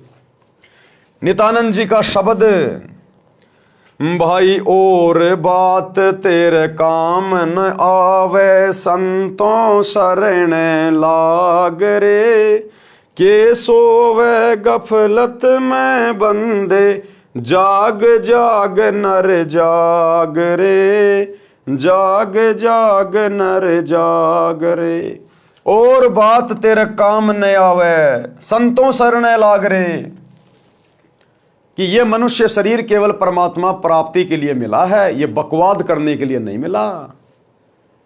इसलिए कहते हैं केवल भक्ति कर, सतगुरु की शरण में आ जा, अपने आत्म कल्याण की सोच, और ये संसार की कोई भी बात तेरा उद्धार नहीं करेगी, तेरे काम की नहीं है। ये विषय विकार करना ये तेरे काम की नहीं है। गंदी राजनीति में पैर फंसाना तेरे काम की नहीं है। और बात तेरा काम ना आवे, यानी इस सत भक्ति के अलावा और जितने भी ये जो कर्म हैं ये तेरे किसी काम के नहीं है। केवल नेक नीति ईमानदारी से अपना काम धंधा कर, परिवार का पालन पोषण कर, और ज्यादा से ज्यादा समय अपने सतगुरु की भक्ति को दे। और बात तेरा काम न आवे, ये शांग सिनेमा देखना, फिल्में देखना, दुनिया भर का मेकअप करना, मान बड़ाई अहंकार में फूला फूला फिरना, राजनेताओं के पीछे दौड़ते रहना, एक समोसे के चक्कर में सारा दिन उनका समर्थन करते रहना, झंडा लेके घूमते रहना। कहते हैं अब ये दुनिया भर की बकवादें फिर भगत के कोई मतलब की नहीं रह जाती। उसने अपने आत्म कल्याण की दिशा में आगे बढ़ना चाहिए, मर्यादा में रह के। कहते हैं के सोवे गफलत में बंदे, कि बहुत ज्यादा सो लिया इस काल की भांग के नशे में, अज्ञान में। अब जाग जा, जाग जाग नर जाग रे। यानी सतगुरु के सत्संग सुनकर जाग जा, काल के षड्यंत्र को पहचान ले, सचेत हो जा, अब गफलत में मत जीना आगे। और बात तेरे काम न आवे, संतों शरण लाग रे। के सोवे गफलत में बंदे, जाग जाग नर जाग रे। जाग जाग नर जाग रे। तन सराय में जीव मुसाफिर, करता रहे दिमाग रे। रात बसेरा कर ले डेरा, चले सवेरा त्याग रे। चले सवेरा त्याग रे। और बात तेरे काम न आवे, संतों शरण लाग रे। के सोवे गफलत में बंदे, जाग जाग नर जाग रे। जाग जाग नर जाग रे। क्या समझा रहे हैं गुरुदेव? तन सराय में जीव मुसाफिर, तन यानी शरीर, सराय यानी धर्मशाला, और जीव मुसाफिर यानी ये जीव आत्मा एक यात्री है। जिस प्रकार आदमी रात्रि बिताने के लिए किसी होटल में, किसी सराय में, किसी धर्मशाला में ठहर जाता है, और सुबह आंख खुलते ही उस धर्मशाला को छोड़ के आगे निकल लेता है, इसी प्रकार इस मनुष्य शरीर में जो हमारी आत्मा है वो मुसाफिर है, और इस सराय रूपी शरीर में, धर्मशाला रूपी शरीर में अपनी आत्मा के कल्याण के लिए यहां पर आई हुई है। ये हमारा जो एक पूरा जीवन है, ये एक सौपन है। हम केवल भक्ति के लिए यहां पर आए हुए हैं। तन सराय में जीव मुसाफिर, करता रहे दिमाग रे। ये जीव आत्मा काल प्रेरणा से ये तरह तरह की बातें सोचती रहती है, तरह तरह का अपना दिमाग लगाती रहती है फालतू का, कि 2 के 4 कैसे बनाए जाएं, ज्यादा से ज्यादा धन कमा के बड़ा घर कैसे बनाया जाए, राजनीति में पैर कैसे फंसाया जाए, दुनिया में नाम कैसे कमाया जाए। तो कहते हैं तन सराय में जीव मुसाफिर और करता रहे दिमाग रे। सारा दिन यही सोचता रहता है, भक्ति निकट भी नहीं है। और कहते भी रात बसेरा कर ले डेरा, चले सवेरा त्याग रे। ये पूरा जीवन हमारा एक रात्रि है, एक रात्रि। जैसे कोई यात्री रात्रि भर होटल में रहता है, सुबह छोड़ के निकल देता है, इसी प्रकार हमारा जितना भी जीवन है, किसी का 60 साल का, किसी का 50 साल का, किसी का 100 साल का, ये केवल एक रात्रि जैसा है। और ये जीव आत्मा इस शरीर में केवल एक यात्री के रूप में है। और जिस दिन ये शरीर छूटेगा, ये जीव आत्मा इस शरीर को छोड़ के निकल जाएगी, फिर कुछ भी याद नहीं लगेगा। तो इस शरीर में रहते सहते हमने भक्ति धन जोड़ना है, भक्ति करनी है परमात्मा की। रात बसेरा कर ले डेरा, चले सवेरा त्याग रे। और बात तेरे काम न आवे, संतों शरण लाग रे। यानी इस मनुष्य शरीर को प्राप्त करने का एक ही टारगेट है, सच्चे सतगुरु की शरण में आकर सत भक्ति करके मर्यादा में रह के अपनी आत्मा का कल्याण करवाना। अन्यथा जिस दिन ये शरीर छूटेगा, ये जीव मुसाफिर यहां से निकल जाएगा, धर्मराज के हत्थे चढ़ेगा। वो फिर आगे कभी बंदर बनाएगा, कहीं गधा बनाएगा, कहीं कुत्ता बनाएगा, नरक में ठोकेगा। उमदा चोला बनया अनमोला, लगे दाग पे दाग रे। उमदा चोला बनया अनमोला, लगे दाग पे दाग रे। 2 दिन की गुजरान जगत में, जले बिरानी आग रे, जले बिरानी आग रे। और बात तेरे काम न आवे, संतों शरण लाग रे। के सोवे गफलत में बंदे, जाग जाग नर जाग रे, जाग जाग नर जाग रे। उमदा चोला बने अनमोला, ये मानव शरीर बहुत बेशकीमती है, बहुत अनमोल है ये। और तू इसके ऊपर अज्ञानता में संतों की संगति के बिना दाग पे दाग लगा रहा है। रिश्वत लेके, चोरी करके, जारी करके, कुदृष्टि डाल के, नशा करके, जीव हत्या करके, 2 नंबर के काम करके, राजनीति करके तू इस उम्दा चोले को गंदा कर रहा है, दाग पे दाग लगाए जा रहा है, इस मनुष्य जन्म को बर्बाद किए जा रहा है। उम्दा चोला बने अनमोला, लगे दाग पे दाग रे। 2 दिन की गुजरान जगत में, ये तेरे 2 दिन का जीवन है संसार में। क्यों जले बिरानी आग रे, क्यों दुनियादारी में पड़ रहा है फालतू में, क्यों बिरानी आग में जाके पांव फंसा रहा है, क्यों फालतू की राजनीति जाके कर रहा है। ये बिरानी आग में पड़ना है, राजनीति में जाना, दुनिया वालों के साथ में फालतू की यारी दोस्ती रिश्तेदारी निभाना, किसी का बिचौला बनना, किसी का गवाह बनना, ये बिरानी आग में जलना है। यानी सतगुरु की भक्ति के अलावा जितने भी कुकर्ते हैं, ये सारे बिरानी आग में जलने के बराबर है, बिरानी आग में जलने के बराबर। तो परमात्मा कहते हैं तेरा 2 दिन का जीवन है संसार में। यानी जिस दिन ये शरीर छूटेगा, उस दिन फिर हमें क्या मिला, क्या हाथ लगा हमारे। जो कर्म हमने कर लिए बिरानी आग में जल के, दाग पे दाग लगा के, फिर तो वो भोगने शेष रहेंगे। कुबद का चढ़ी चढ़ रही चित पे, तू हुआ मनुष्य से नाग रे।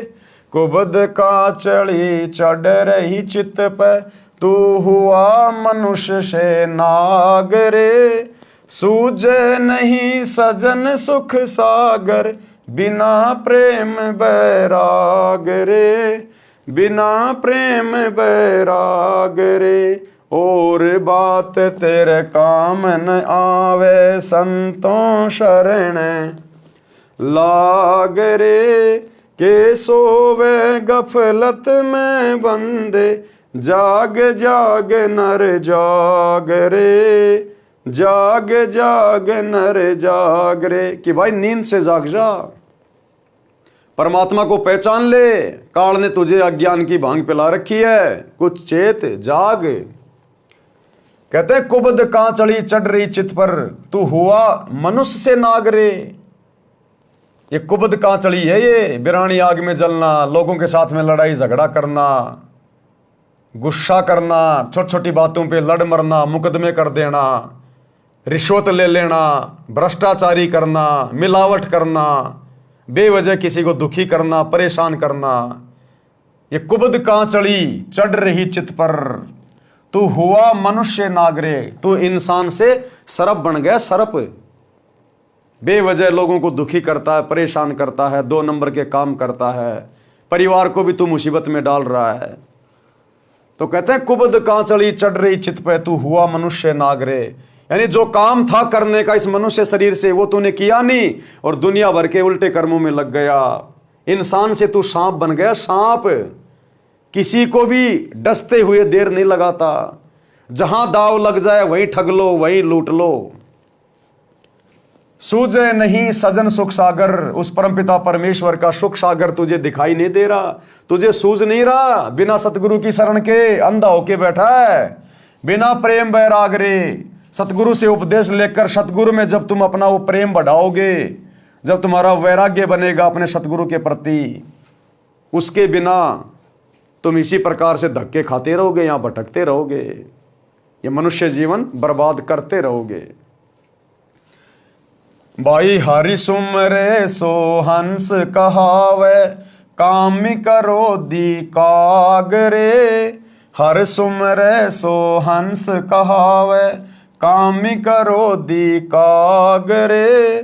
भवरन भर में विष के बण में, चल बेगमपुर बाग रे, चल बेगमपुर बाग रे। और बात तेरे काम न आवे, संतों शरण लाग रे। के सोवे गफलत में बंदे, जाग जाग नर जाग रे, जाग जाग नर जाग रे। हरि सुमरे सो हंस कहावे। जो सतगुरु से उपदेश लेकर जो भक्ति करेगा, सतनाम का सुमरण करेगा, कहते हैं वो वास्तु में हंस है, अच्छी आत्मा है, वो भगत है। और कामी क्रोधी कागरे, कामी विषय वासनाओं में डूबा हुआ व्यक्ति, क्रोधी बात बात पे गुस्सा करने वाला, और लालची 2 रुपए के लालच में जो मर्जी उल्टा कर्म करवा लो, किसी का भी बुरा करवा लो। कहते हैं वो तो कौवे के समान है, काग के समान है। वो अपने स्वार्थ में इतना अंधा होता है, दूसरे का हित अहित कुछ नहीं सोचता।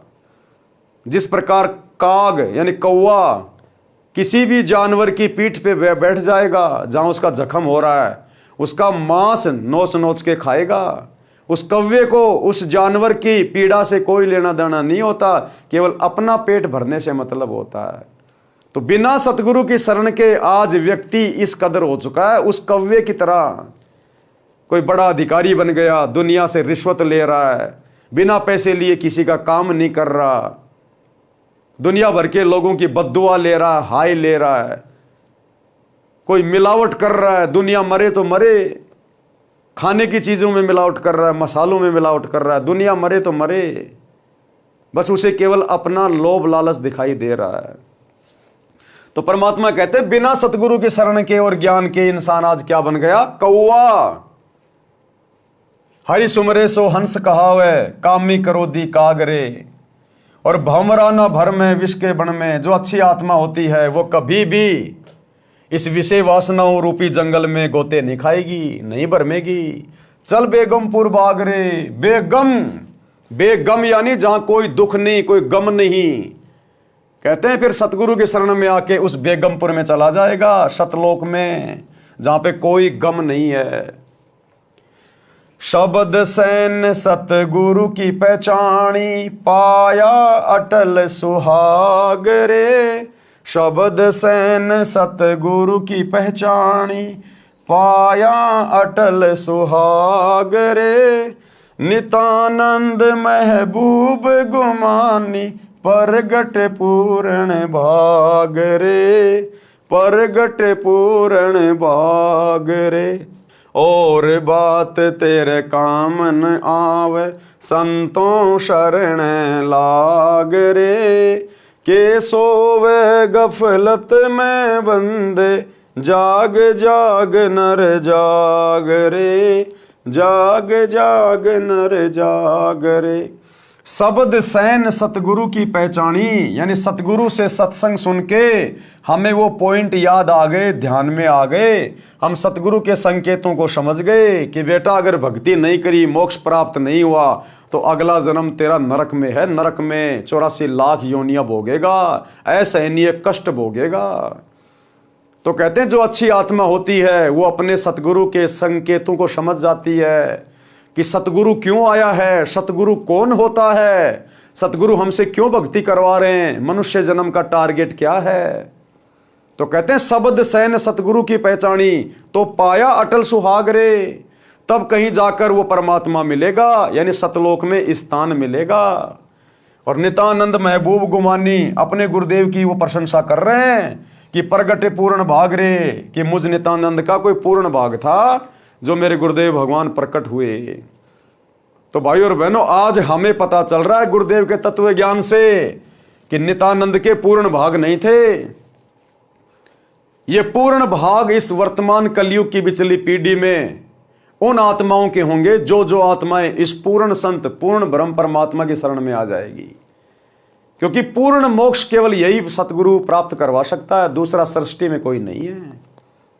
तो नितानंद के भी पूर्ण भाग नहीं जागे, ये पूर्ण भाग भी वर्तमान में आप और हमारे जाग चुके हैं। नितानंद महबूब गुमानी, प्रगटे पूर्ण भाग रे।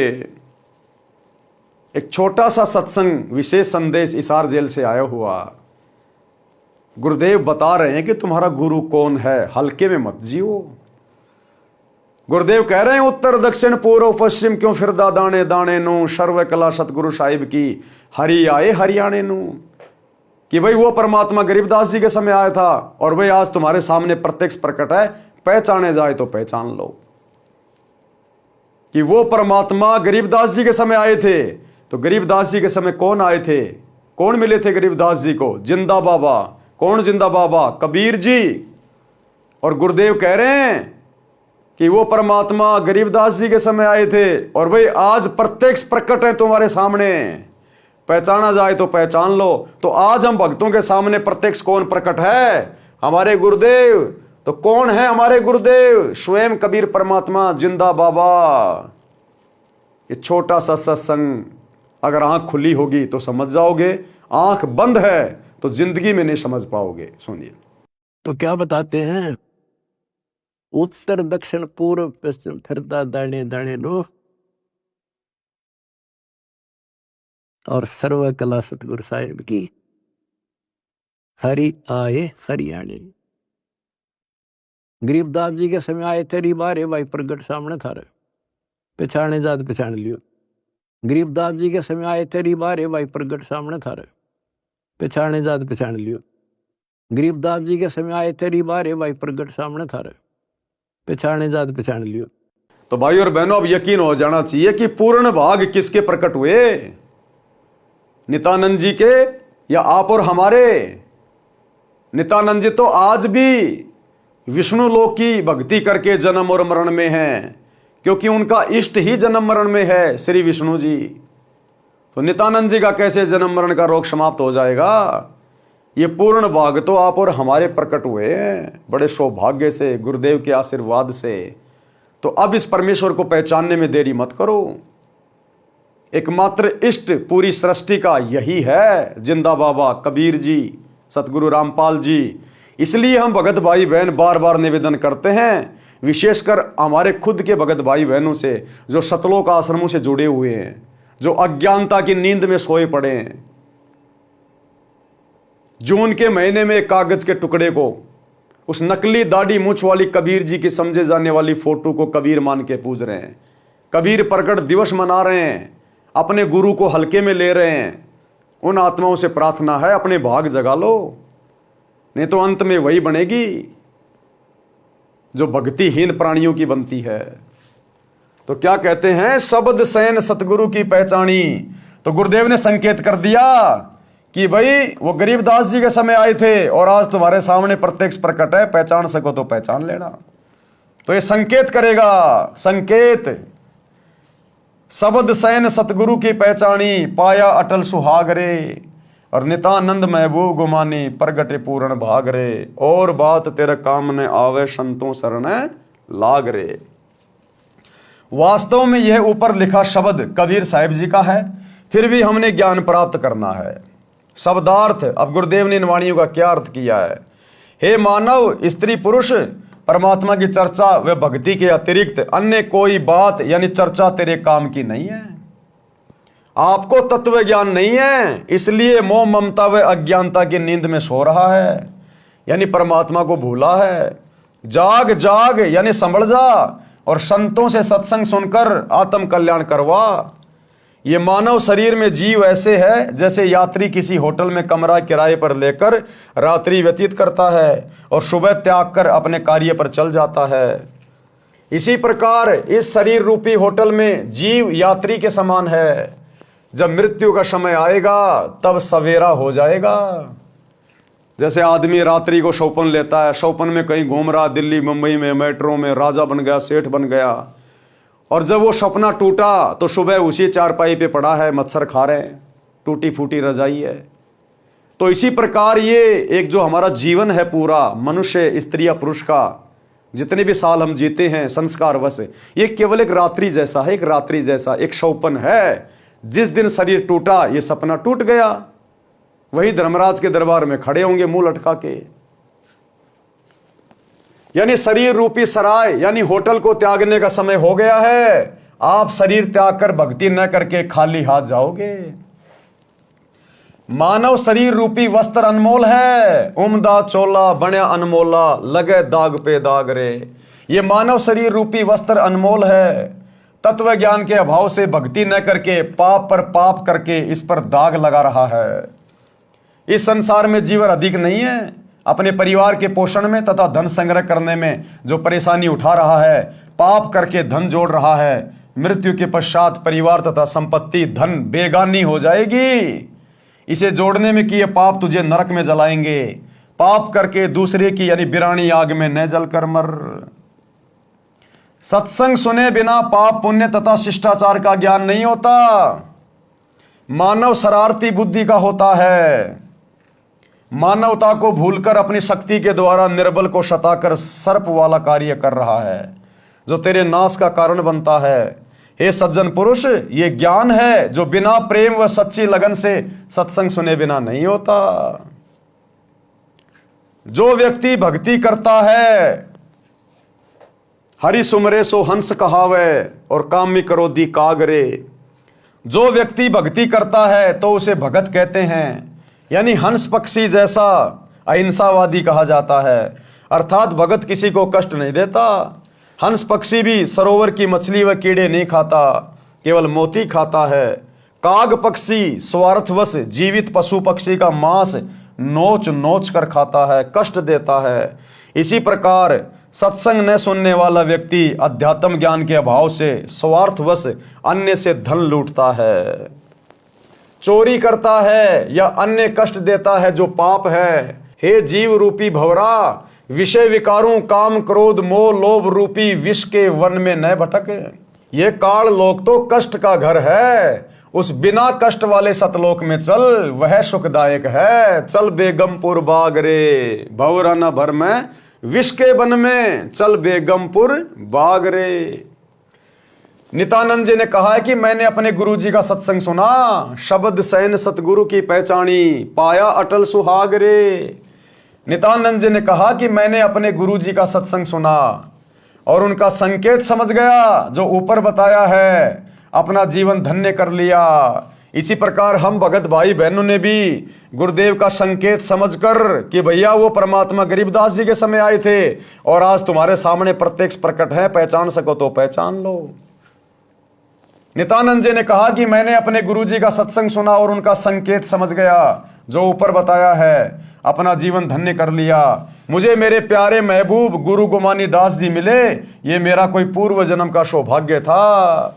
आप और हमारा भी भाई और बहनों पूर्व जन्म का कोई सौभाग्य, वो सौभाग्य भी सतगुरुदेव भगवान ने बनाया। ये संस्कार भी यही सतगुरु बनाता है। इसी सतगुरु की सतभक्ति से संस्कार बनते हैं।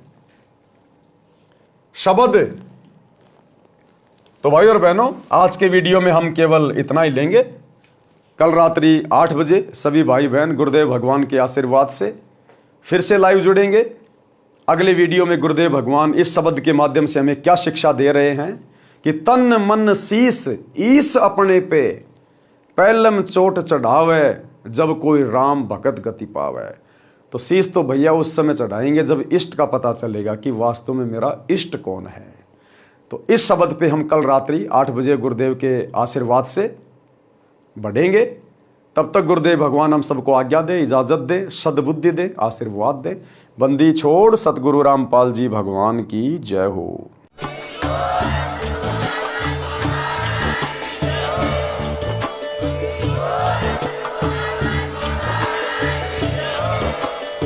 भाई जो गुरु बचन पे डट गे, कट गे फंद 84 के, कट गे फंद 84 के, कट गे फंद 84 के। भाई जो गुरु बचन पे डट गे, कट गे फंद